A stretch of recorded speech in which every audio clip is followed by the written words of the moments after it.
The House of Mystery presents Inside Writing, the radio show where authors discuss their writing process in all genres. Joining us now are Dr. Michael Stone and Dr. Gary Brucato. Thank you for being here, guys. Welcome. Thank you. It's our pleasure. How did you guys get interested in writing these types of books? Like your book is The New Evil, and your last book was called Anatomy of Evil. So what brought you together and got you into this subject? Well, Michael, why don't you handle that one? Well, I can start with the first book, because in other words, the Anatomy of Evil was done some years ago, 10 years ago, and then Gary and I have only been working together for the past 2 years. But originally it got started even earlier.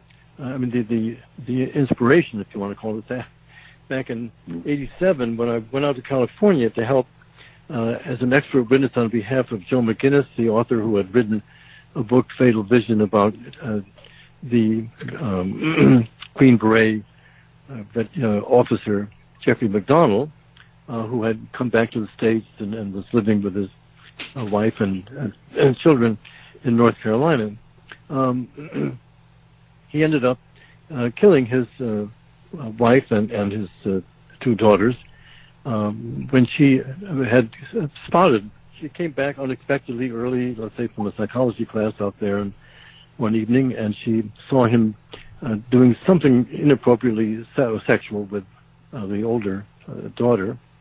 And I imagine she upbraided him for that. And at that point, he became infuriated and stabbed to death his pregnant wife and the two children. And then pretended that it was not really done by him, but by some people that invaded the house. And at first, he was let go as though the army believed him, and so that he was like an innocent man. And Joe McGinnis and he worked together on a book about the incident and so on. They became buddies. But then, in the course of time, not too much time either, the stepfather of the dead, of the murdered wife, found other evidence, suitcases left in certain places, neighbors' comments from the air conditioning vent where they overheard stuff that made it very clear that Jeffrey McDonald was guilty after all. So at that point, that really severed the friendship between McGinnis and McDonald, and McGinnis had to write a quite different book. And I was then, but the interesting thing was that McDonald, the psychopath that he was angry at McGinnis, like, where's my royalty money? We were supposed to share royalty money for the book, which became a popular book, and even so, the law says that if you kill somebody and then someone writes a book about it, or you write a book about it, you don't get royalty money. And I went out to California, and along with another forensic psychiatrist, and tried to enlighten the jury about what kind of a guy this was and where this particular murder fell in the grand scheme of other terrible acts. For example, it was worse than a crime of passion, but it was not as bad as a man who tortured and before he killed, and such as Ian Brady in England, who with his girlfriend Myra Hindley would lure and capture children in the isolated area in the British Moors, and then Ian Brady would strangle the children, record the screams on a tape recorder, and use that, believe it or not, as a sexual measure, to sort of heighten the sexual pleasure between him and Myra. It's totally sick.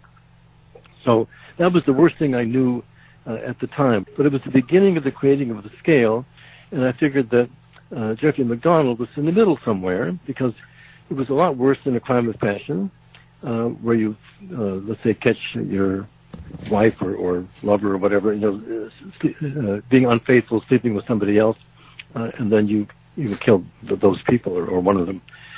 But it was not as bad as Ian Brady. And then at that point, I began reading true crime books because a whole book gives a lot of information about the early years, often of the killer, and therefore, especially as a psychoanalyst, I get interested in what might it be the early background of such men and what motivates them to do these terrible things. Whereas if you just read a little magazine article or newspaper article, it doesn't tell you all of those facts about the early background of the person. So I now have a rather large library of over 800 true crime books of that sort, and which include over almost 200 serial killers and many other rapists and mass murderers and various other kinds of people who do evil acts. And so then as I began to read more and more of these books, obviously there were in-between places that were a little bit worse than Crime of Passion, but not quite as bad as what Jeffrey MacDonald had done. So eventually I ended up with 22 different gradations on the scale. I mean, it was an arbitrary number. One could imagine a scale that had fewer numbers or maybe one with more, but I settled on 22 being the worst, where there's not only murder but extreme torture before the murder, as about the worst thing that one can do in the way of evil. So that was the book that came from that about 2009, I think, 10 years ago. And then in the last couple of years, Dr. Brucato and I have gotten together and expanded on this theme, and because we've noted that a lot of very terrible crimes that occur recently are unique in the sense that they hardly ever occurred earlier than the 1960s. So there's something that changed in the last 50 years in the way of an awfulness of what one person may do to another. Horrid things in peacetime, mind you, that hardly ever happened before. Of course, in wartime, the bets are off. The unspeakable things have happened between one bunch of people and another bunch of people going back to the beginning of time. But our focus is on the terrible things that are so bad as to elicit the name, the word of evil. Things that strike people as evil, they'll gasp and they'll wince and they'll say, "Oh my God, that was evil," when they hear about some very, very terrible, especially torturous act that one person did to another. You know, in my own background, I had sort of a dual focus in my career. Of course, my clinical work, where I had forensic training and experience, working in hospitals with people that were incarcerated, forensic patients, doing volunteer work that was prison work. I worked in a Rikers Island unit. There was a psychiatric unit at Elmhurst Hospital. Did a lot of training and had to do evaluations like the Hare psychopathy checklist and competency exams and so forth, reports to the family courts and things like that. And at the same time, I was really working in the area of early psychosis, what's called attenuated psychosis, sort of the phase of softer psychotic symptoms before someone has a psychotic break, and maybe never will.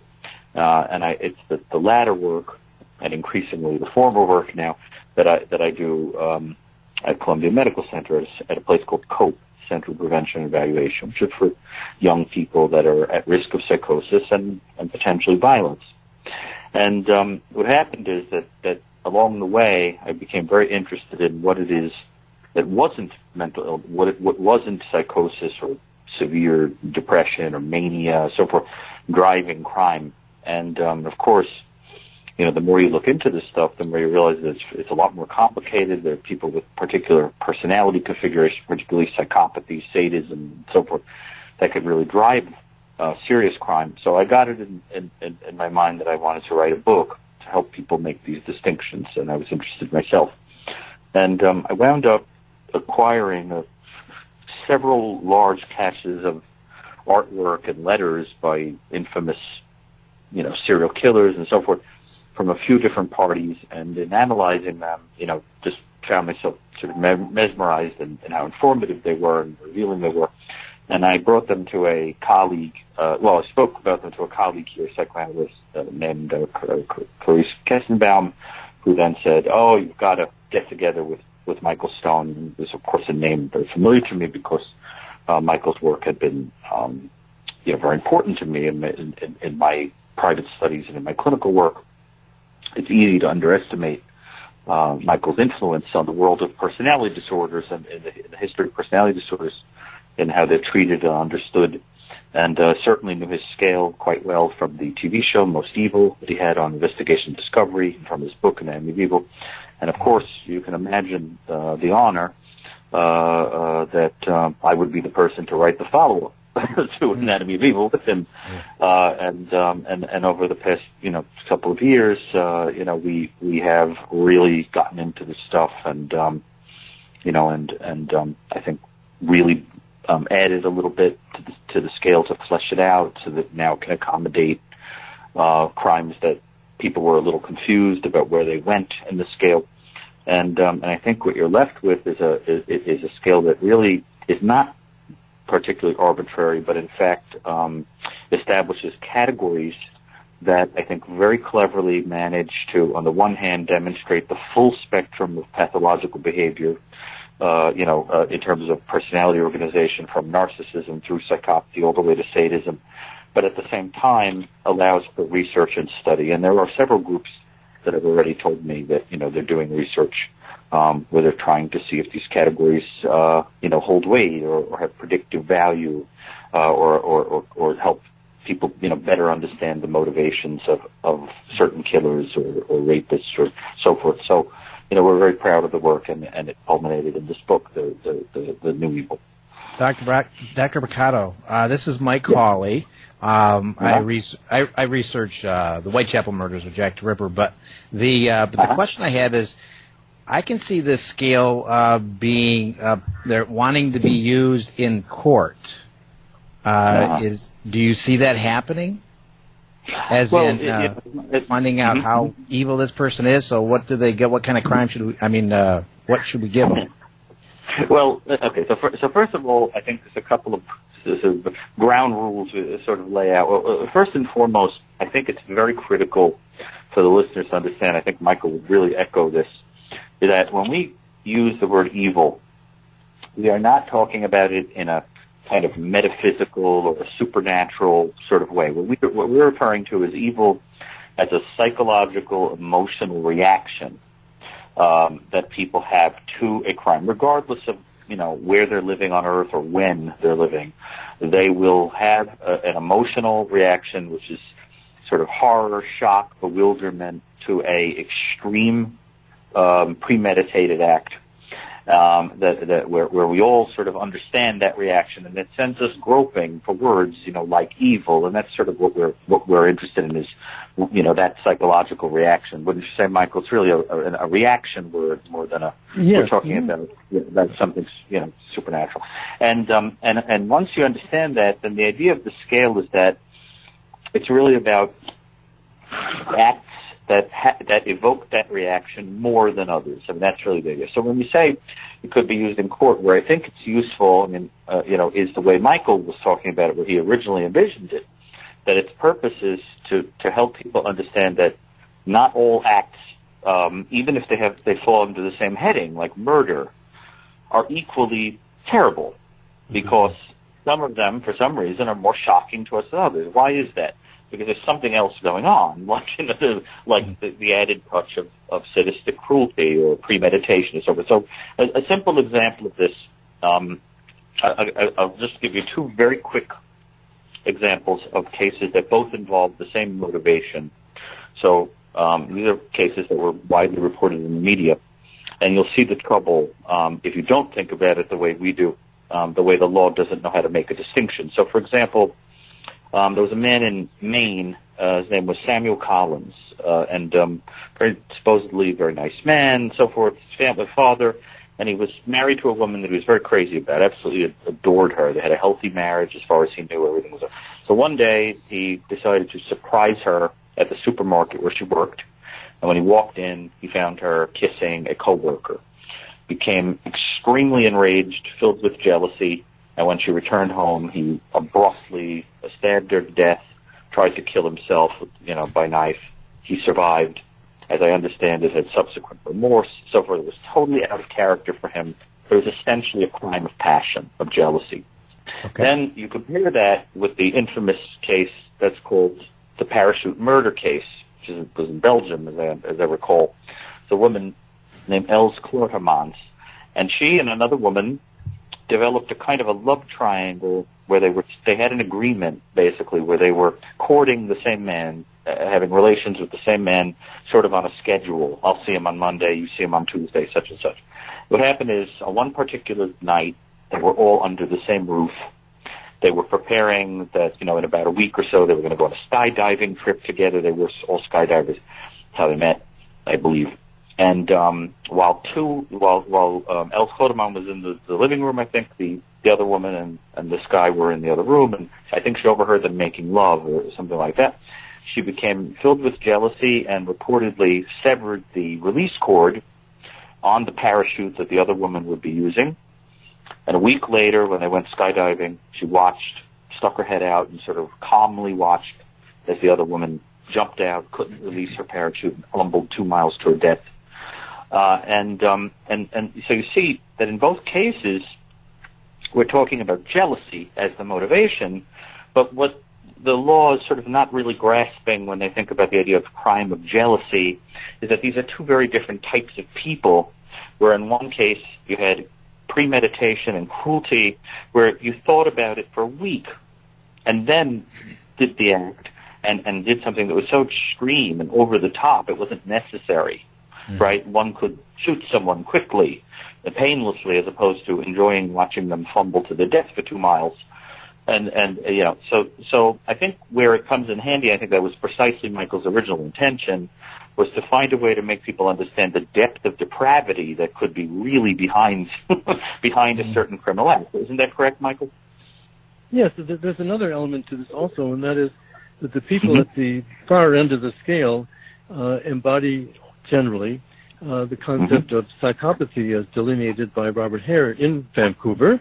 And the real point, despite Ken Keel's somewhat, I think, over-optimistic impressions about what one can do therapeutically for a psychopath, which I think is very little, the point is that the psychopaths are, for all intents and purposes, untreatable.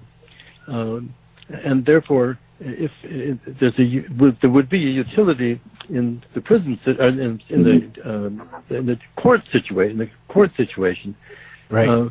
To say that this person, besides having murdered so and so or whatever, has the distinct features in the marked degree of psychopathic personality.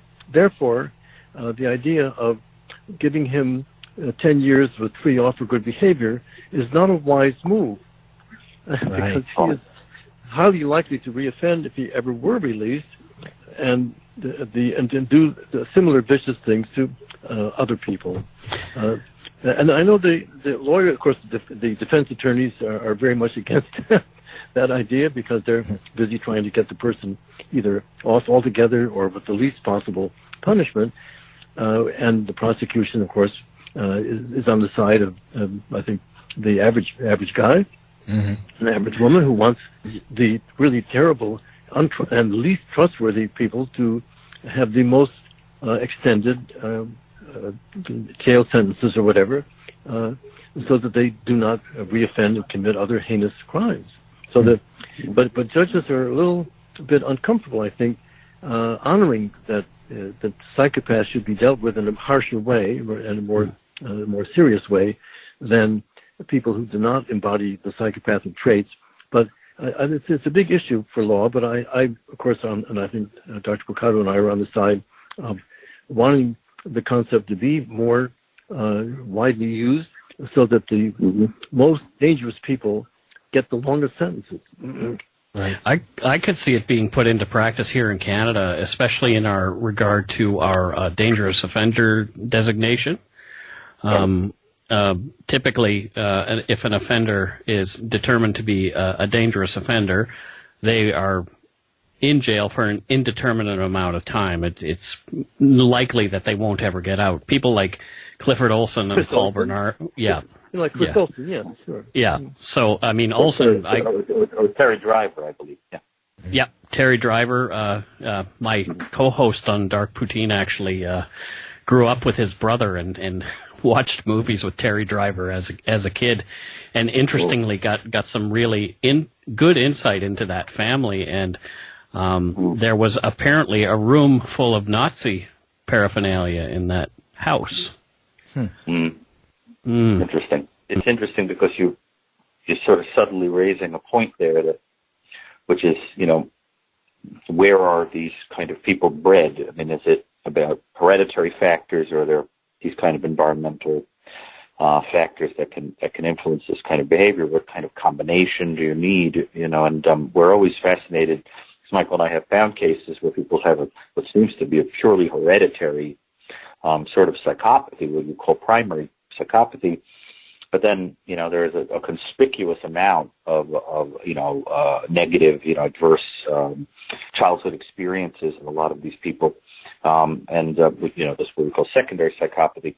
But it does seem to involve a mixture. In fact, Michael and I were just talking about this, about how, it's interesting to think about if someone who has the hereditary features of a psychopath, a kind of a sensation-seeking, bored, kind of unafraid, remorseless kind of person, happens to have a good upbringing, the kind of parents that, teach them right from wrong and are always there for them and so forth, they might wind up in a pro-social kind of career. This might be the kind of person who fearlessly runs into a fire or rescues people or breaks up fights, because they're bent, twisted in the direction of liking other people. Whereas this, the bad abuse or so forth, alcoholic parents, so forth, whatever, that a lot of these people have, might be what pushes them in the other direction. The trouble with that is, it's twofold. One is, you've got plenty of people who grow up in adverse environments that don't become psychopaths, right? And then you've got, you've got to try to explain why it is that some people seem to just have the genetics. Michael, wouldn't you say, for example, Ted Bundy is an example of somebody that simply had no environmental explanation for his behavior, correct? Yeah, that's the example I use. I have about half a dozen. I was just looking at my Excel sheet in front of me here on the computer of serial killers. But Ted was the one that had the violent grandfather, who may have actually been his real father through incest by the mother. And he then, the mother fled from him with her little baby Ted when he was about 2, out west in Seattle. And she married Bundy, working class guy, who was a nice person, never laid a hand, let alone spanked Ted. He was not neglected, Ted. He was brought up well. He was a bright fellow. He was, after all, spent a year in law school.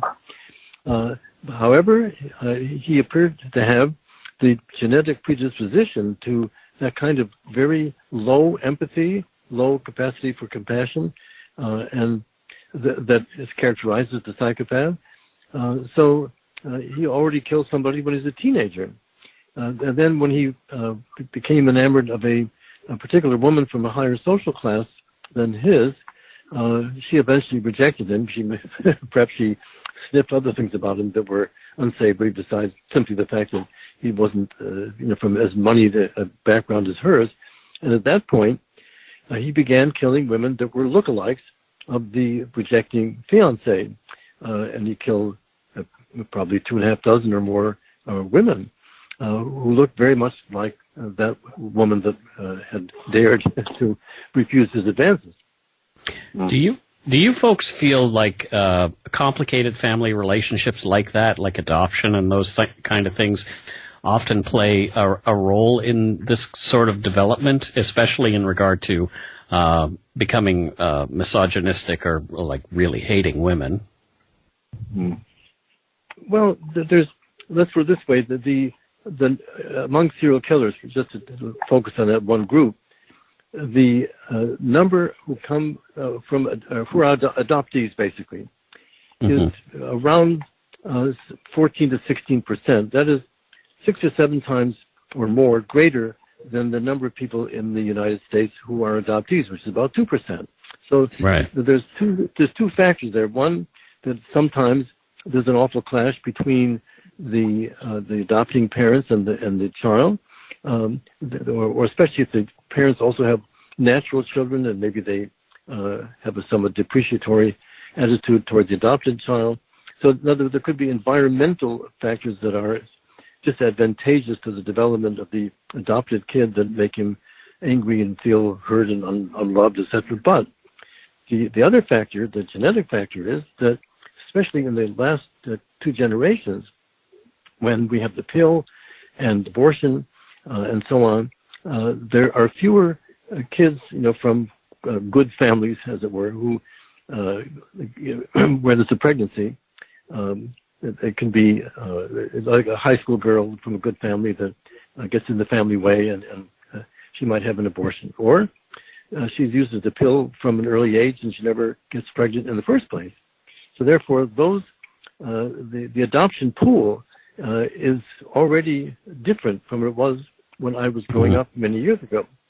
And particularly if they adopt from Eastern Europe and Bulgaria, Romania, where the children often come from very, very poor alcohol abusing and drug abusing people, a woman is shacking up with a prostitute, getting a kid up for, in the orphanage, who stays there for 2.5 years and ends up with brain damage because of the poor care in the orphanage.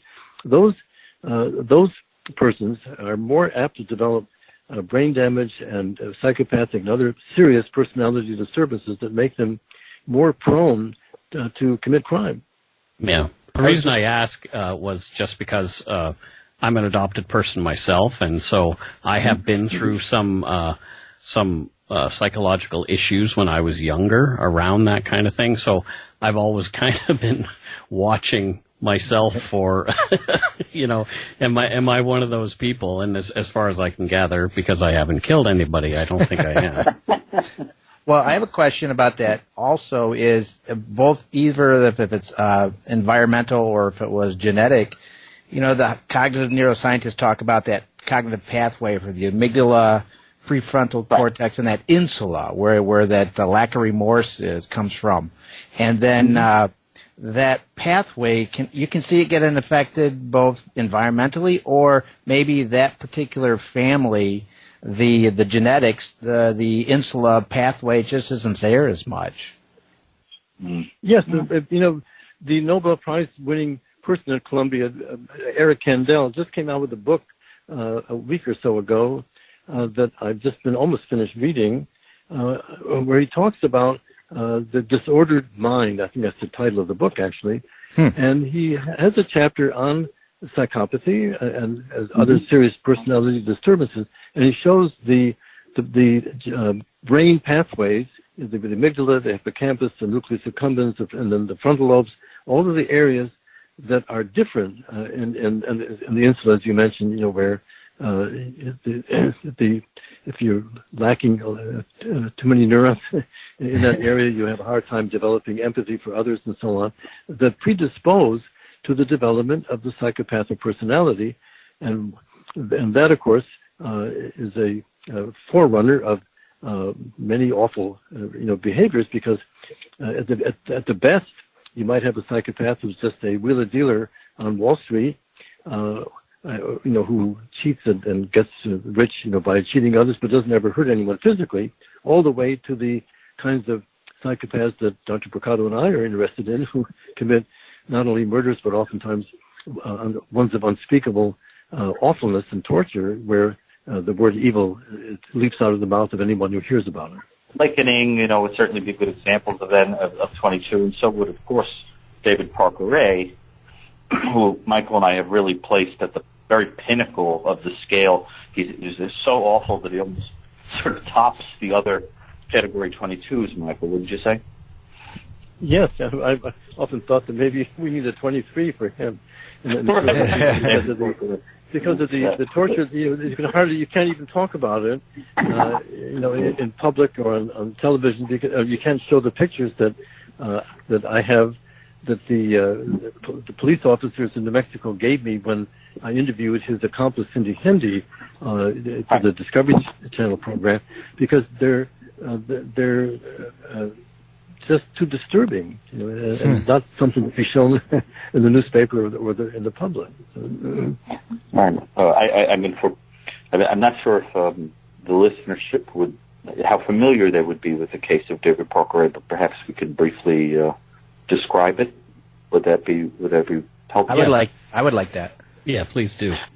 Well, David Parker Ray was it's quite a character. He was a kind of a charming, in some ways, mechanically minded, mechanically gifted, I would say, man, who in his youth was abused and sent away to live with grandparents that were also abusive. He had an alcoholic father who, the only bonding he really ever had with the father was the father showing him pornographic magazines while intoxicated. That I always thought was psychologically significant, because it seems to represent the moment at which the idea of bonding with another person over pornography or something like that, was first potentially formed. But all throughout his life, he did form these perverse alliances with people, whether it was girlfriends, ultimately Cindy Hendy, one of his girlfriends, who was part of the torturing of people. He was even involving dogs, German shepherds, in the torture of girls, so that he loved very much. So he had this sort of fragmentation to his personality, where there were certain people that he was able to let into the secret world. And what happened is that while he was working as a park ranger out in New Mexico, he was gathering junk, objects and so forth, and little, did anybody know that he was bringing all of this stuff home and transforming it into devices that could be used for the most exquisite types of torture. What happened is he spent over $100,000 creating a place that he called the Toy Box, which was a kind of a soundproof trailer out in the desert. And what he would do is he would use Cindy Hendy, use whatever woman was in his life at the time, but Cindy Hendy, ultimately his daughter even, to go out and sort of either drug drinks or lure women. They would, he would sometimes pose a police officer. When the woman got in the car, Cindy Hendy would come out of the bathroom, in the trailer, in a trailer. She would come out of the bathroom, attack the woman. And what they would do is they would put a box over the head of the woman, a homemade contraption that was designed to completely disorient the woman. So she's bound and now has this kind of box on her head, and often they would even put duct tape all over the head, covering the eyes and so forth, and then the box on top.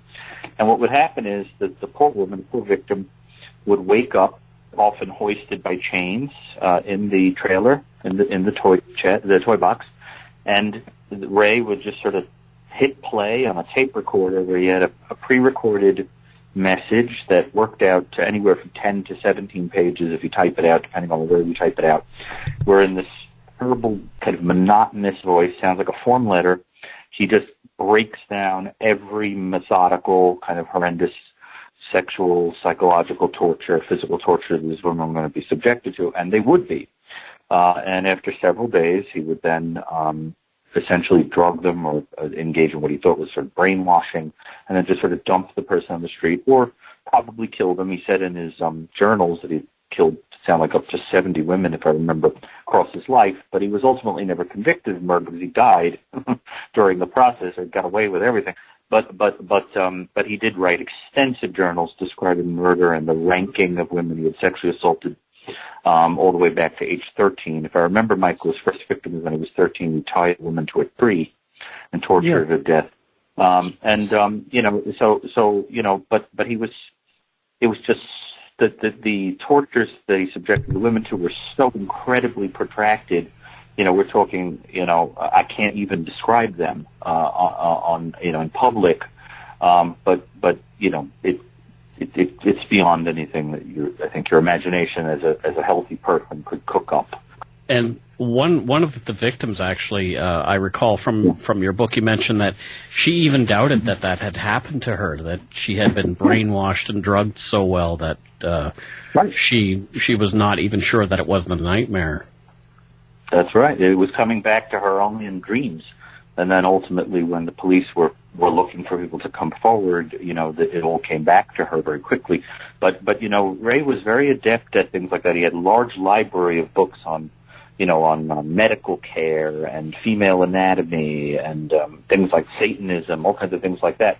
And just to give you an example, one of his favorite things to do was to electrocute a woman to the point of near death, and then to resuscitate her using medical equipment so that she could be brought back only to be tortured again to the point of near death. So the woman was being jolted repeatedly with enormous amounts of electricity, just about passes away, and then he's using paddles and so forth to bring her back, only to do this again. And in the meantime, Cindy Hendy is who incidentally was just released from prison, is sort of standing by on the side and watching all this out of a kind of a devotion to him. Fortunately, it all came to an end when he sort of stepped out of the trailer, and Cindy Hendy was alone with the last victim, Cynthia Vigil, and she stabbed Cindy Hendy with an ice pick, and was able to grab the keys, get out of a dog collar she was in, run naked out of the trailer, and run to someone who helped. And law enforcement was, they just simply had never seen anything like it. And here we are. So I mean, and you can see, listening to the story, that you're almost certainly experiencing the emotional reaction that we described, with all of the inability to fathom how somebody could do something like that and how horrible it is. Yeah, just the revulsion and how does sex get mixed up in that? One of the most fascinating qualities, I think, about this type of character is the mechanism, the psychological mechanism that's called splitting. So that, and Michael sort of something of an authority on these types of personality disorders, and I think you could really speak eloquently about it. But what I'll say quickly is that what we see in these types of people are double lives, where we envision them being evil all day long, meaning that they commit evil acts all day long, acts that we would describe as evil on the scale, because we don't really say that a person is evil; their acts are, right? But the idea would be that they don't commit evil, dusk to dawn every single day. So what happens in these people is that they can be just like David Parker Ray, good coworkers, funny, likable, have a girlfriend, have a daughter they get along with well, and so forth. And then in private have this other life. It's interesting about Ray is that he was sort of intermingling them, but he did have this kind of splitting with regard to women, where, for example, the woman who was working with him to torture people was put on something of a pedestal. She would be called the mistress, and he was the master. There was one incident, for example, I read about when I was reading his biography to write the vignette on him for the New Evil. It amazed me. He had a woman that he had captured, that he tortured her horribly, and then he started to sort of feel something for her, and he said to her, if I had known that you were a good woman, I would never have mistaken you for the kind of person that I would normally bring to the toy box.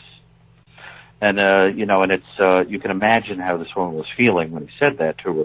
So question on there's different types of, for especially serial killers, there's a lot of different kind of motives. One would be sadosexual, but how about like the anger retaliatory and things of that nature? Have you identified those as well? If you look at the scale, you're touching on something very interesting. You're touching on, on the issue with the way that serial killer is presently defined. Because in the original conceptualization, and I'll tell you, I heard a story from Ann Burgess, the prominent researcher. We know her well, and as I recall the story, she told me that when that term was first created, serial killer, it had nothing to do with the idea of a serial or sequence of victims. It had to do with what used to be called years ago a serial movie or a cliffhanger or one of these kind of installment movies that you would see before the main picture when you went to the movies in the 30s or 40s. They would do a cliffhanger like Flash Gordon or Dick Tracy or something. And the villains in those serials were so stereotyped, evil all the time, wearing black, just wicked day and night, that the original idea was a serial killer was somebody that was sort of a stereotype of wanting to do evil for the sake of evil. And eventually, it just sort of worked out that serial had a double meaning, and then it sort of caught on as meaning sequence. But see, what you're touching on is this. When the concept was first created, they defined the number of people necessary to meet criteria for serial killing, but they emphasized that serial killing required that the killing was in the service of abnormal psychological gratification, which was typically psychosexual. Now, the definition simply requires that you kill two people, separated in time, remember with the cooling off period, so that, for example, if a person who's just practically motivated kills, let's say, a guy running a deli during the course of a holdup, and then 5 months later kills a banker during a holdup, that is now a serial killer. See, but this is a problem because first of all, it also has enormous effects upon the statistics that are being used to look at, all kinds of features of serial killers. But true serial killers, they really seem to fall into four subtypes.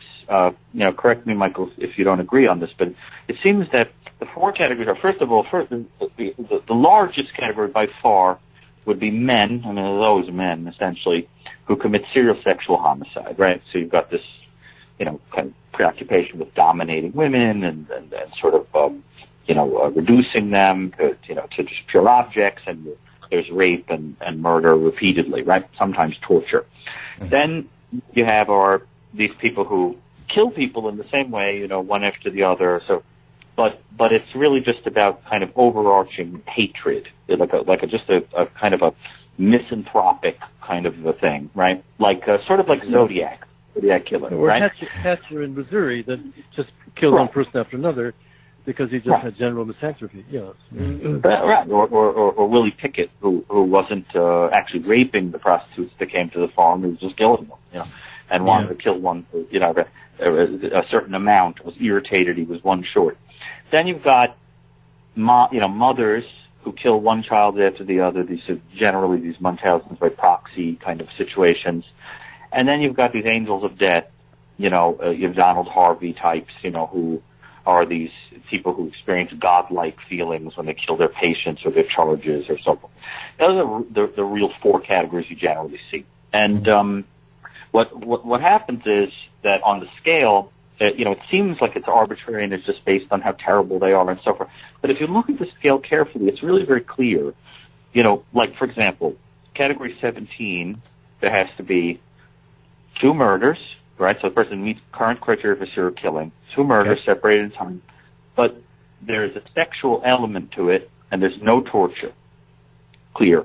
Mm-hmm. So then we see, for example, people that would fall into that category are a lot of garden variety sexual, men who commit serial sexual homicide where there's no torture at all. Then category 18, there can be a sexual element, but the idea is that person meets criteria for serial killing, but there's a non-protracted torture, like you would see in somebody like Ted Bundy, some strangling or so forth, or Jerry Brudos, who was lifting women slowly just a little bit off the ground, by rope around the neck. But it wasn't the kind of extreme torture you see in somebody like David Porqueret. Category 19 is for people who don't kill, but who subjugate people, who do extremely sadistic things to them, like, for example, Gary Christ, who buried Barbara Jane Mackle alive underground at length. Totally unnecessary. It was just this kind of coup de grace, in addition to having, basically tried to extort money from a family. It was just out of some narcissistic need that he did it. Then category 20 is for where there's extreme torture, potentially sexual crimes, there is serial murder, but it's clearly in the context of psychosis. This is where you would place somebody like Albert Fish, someone who I, as a psychosis person, find particularly fascinating, because Albert Fish was clearly a psychopathic person who additionally was disinhibited by psychotic illness. Then you have category 21. This is where you have all the kind of extreme torture you would see in a category 22 killer, but there's never been murder. And this is somebody like Cameron Hooker, who kept poor Colleen Stan, living in a box 23 hours a day with an air blower and took her out only to put her on a stretch rack or engage in sexual abuse. And then the coffin was inside the bed where he and his wife were sleeping, that kind of thing. And then, of course, we've discussed categories. And it's quite clear, when you're dealing with true serial killers, they fall into these categories very nicely. And then there are these rare kind of serial killers that go into some earlier places on the scale, like 16, because there isn't any rape, and but there is repeat murder, and there's no torture, so a lot of them wind up in category 16. Well, gentlemen, this has been an incredible, very interesting conversation. Yes. We could just go on forever, but the time won't allow it. So, but we really appreciate it, and thank you very much. I know the listeners are going to love this. And now, do you guys have a website or something that people can go to find out more information about what you guys do? Well, I think the best thing would be to pick up The New Evil. I mean, you get pretty much anything you want to know there, and everything we've discussed would be in there. And of course, Michael's prior book, The Anatomy of Evil, is really a classic, wonderful book. But don't read it at nighttime. These are disturbing stories, and we don't hold back. Oh, fantastic, guys. We'll have the book up on our website so people can do one click while they're listening at night and buy the book. Get the audio. It's Thank you better. very much. We appreciate it. Thank you, guys. Thank you very much. Nice to meet you guys. Yes. Thank you. You've been listening to the House of Mystery radio show. To find out more about our guests, hosts, or show, go to www.houseofmystery.com. Show's over for now. Was it as good for you as it was for me? Well, good night. This has been a production of Something Weird Media. I'll be back.